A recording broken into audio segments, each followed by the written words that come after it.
ஏண்டா கல்லு குண்டா, உங்க வீட்ல கரண்ட் பில் மிச்சம் பண்றதுக்கு எங்க வீட்ல வந்து ஏசி போடு ஃபேன் போடு எங்கள டார்ச்சர் பண்ற? டேய் இவங்க என்னடா பேசிட்டு இருக்க? நிக்கிதா நேத்து கேட்டு போன பால் எடுத்துட்டு வாடி. வாயில ஊத்தி விட்டுறலாம்.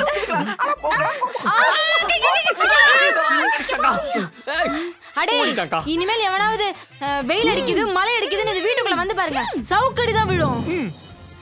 வணக்கம். வங்கக்கடலில் குறைந்த காற்றழுத்த தாழ்வு மண்டலம் உருவானதால் தமிழகம் மற்றும் சுற்றுப்பகுதியில் அக்னி வெயில் குறையும். மேலும் சில பகுதிகளில் மிதமான மழை பெய்யக்கூடும். சூப்பர்க்கா. எப்பா நியூஸ் ரீடரே, உன் வாயில இருந்து இன்னைக்கு தான் நல்ல வார்த்தை வந்திருக்கு. உன் குழந்தை குட்டிலாம் நல்லா இருக்கணும். வணக்கம். சூரியனிலிருந்து விண்கல் பிரிந்து பூமிக்கு வருவதால் தமிழகத்தில் மழைக்கு வாய்ப்பு கிடையாது. மேலும் 5 நாட்களுக்கு வெப்ப அலை வீசும். இது சாதாரண அக்னி வெயிலை விட 10 மடங்கு அதிகமாக உள்ளதால் பொதுமக்கள் வெளியே சென்றால் மெழுகை போல் உருகி விடுவீர்கள் என நினைவில் கொள்ளுங்கள்.